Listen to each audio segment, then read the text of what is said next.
Isang mahangin at malamig na hapon mga kanyarap. At eto nag-crave tayo sa mainit na goto at tokwat baboy.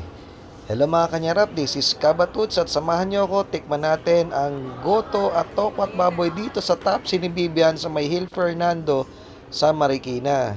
So eto ang isang order ng goto na may kasamang nilagang itlog, tuwalya at hinimay na lechong kawali for 85 pesos yan. So overload. So ito pipigaan ko ng kalamansi para dagdag lasa at syempre lalagyan ko rin yan ng paminta. So titikman natin ang goto ni Tapsi ni Bibian dahil sila ay kilala sa tapsilog at bulalo. So meron din silang goto.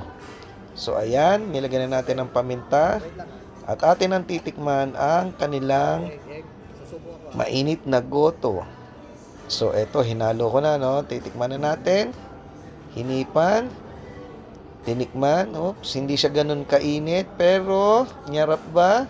Nyarap! Grabe, malasang malasa. At ito ang kanilang tokwat baboy. At take note, ang kanilang tokwat baboy, pag in-order mo, tsaka palang ipriprito ang tokwa, kaya ang tokwa ay mainit-init pa. At lechong kawali din ang kasama niyang baboy, no? So, nyarap ang tokwat baboy at masarap din ang sauce. So, dito yan sa Tapsi ni Bibian, Marikina. Nyarap!